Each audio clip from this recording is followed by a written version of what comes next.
because we don't live in a socialist society where everybody has the same thing, but we live in a society where, a capitalistic society where we have different strata of income, and based on your income is going to determine what your health is like. Doesn't that just make sense? Yeah. But we do have choices, and that's kind of what I want to focus on.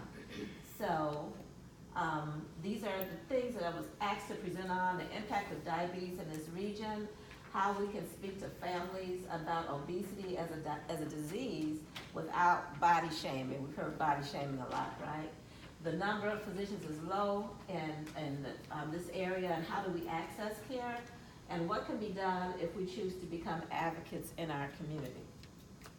So the impact of diabetes. Now, I've been in Charleston almost exactly 2 years. And Charleston is a place that has a specially refined taste buds. There's so many fabulous cooks in Charleston.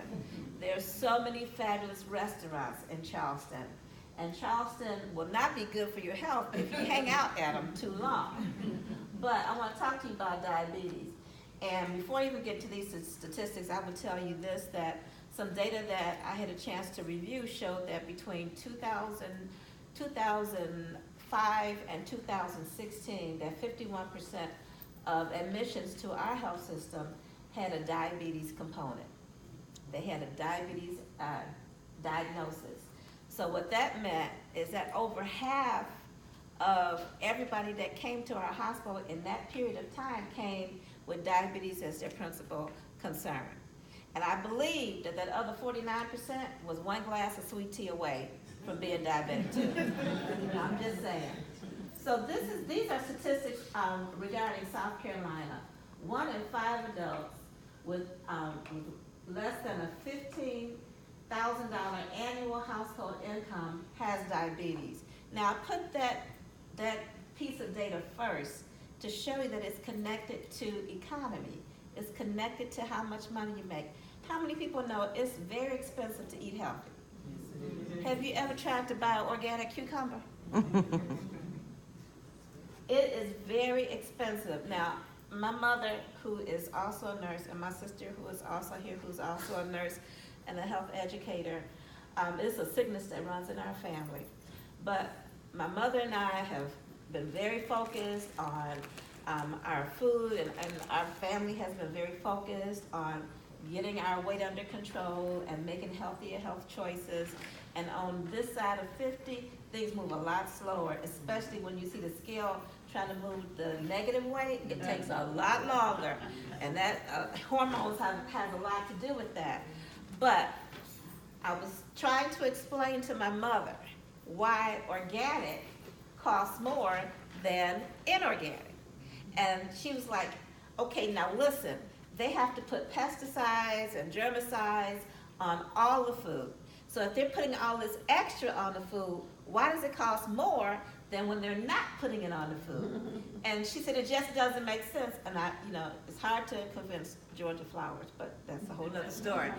But the issue is that because mainstream, the mass marketing is toward the food that has all the pesticides and the germicides and the chemicals on it. To take it out means you have to take a different process, and that costs more. And that's why organic cucumbers cost $3 a piece. So it's expensive to try to eat healthy. So when you go to the doctor, and when you take your parents to the doctor, and they tell you, you've got to change your diet.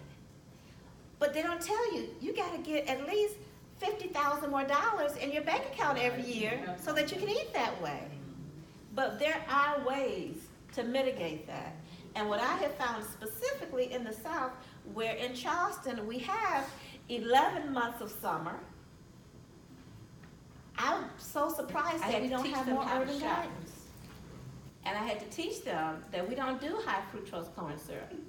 And so when we were looking for juice boxes to go in their lunches, they had to find juice boxes that didn't have high fructose corn syrup in it. So literally, we'd be in a grocery store, and they would be reading labels. Oh, we can't have this. This has got high fructose corn syrup in it. And we can't have this. This has got high fructose. And then they call me TT. They go, TT, does everything have high fructose corn syrup? I was like, you girls are so smart. You're absolutely right. So what are we gonna do?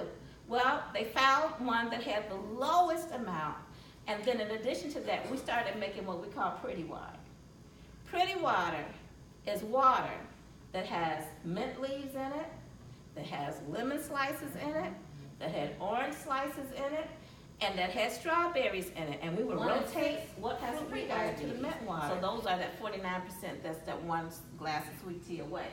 So what I want you to understand is that diabetes, people don't really know this, but there's research that says that diabetes and cardiovascular disease, help me Dr. Anderson, are the same disease, just on a continuum. That if you have diabetes and it's uncontrolled, eventually they'll be able to tell you when you'll have your first heart attack. Because they are both circulatory diseases. The issue is that diabetes and the condition of having this extra glucose in your bloodstream impacts everywhere your blood goes, which is what? Everywhere. So it impacts your eyes, it impacts your kidneys, it impacts your nerves.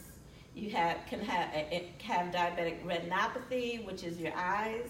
You can have numbness and tingling in your feet, eventually losing the sensation in your feet, which can lead to problems with your feet, with sores that can get worse to the point where you have to have amputations. So when we think about diabetes, it's not just, I got a touch of sugar.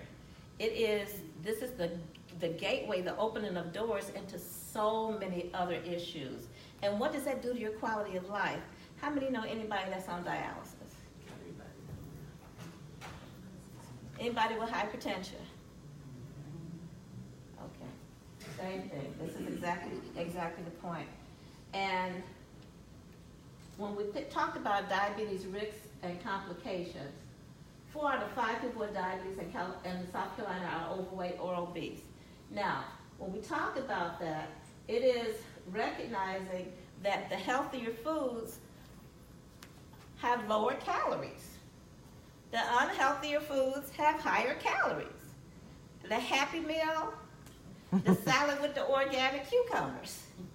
So what you can afford is not necessarily going to be good for you.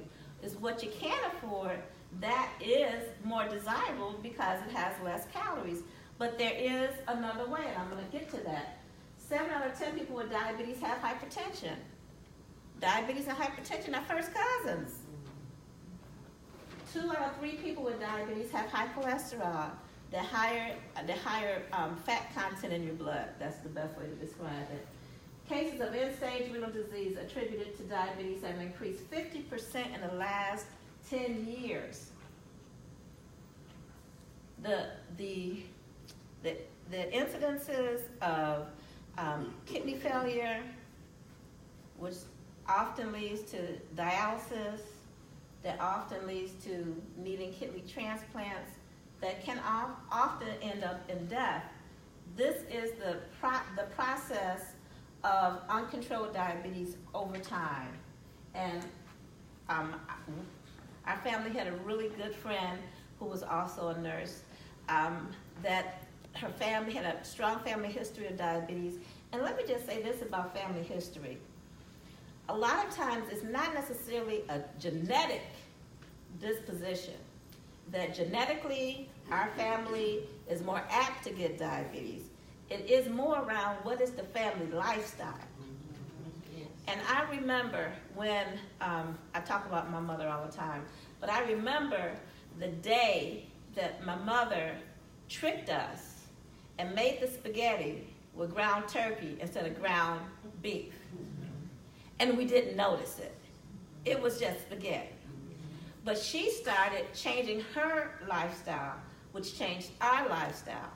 And so when we started cooking greens with smoked turkey instead of distressed when I deal with younger people, because when you have a small income and you have to feed children, and at the Cornish McDonald's, your Happy Meal, you can get 3 hamburgers for $1 as opposed to buying a pound of ground beef The issue is, how do I stretch my money?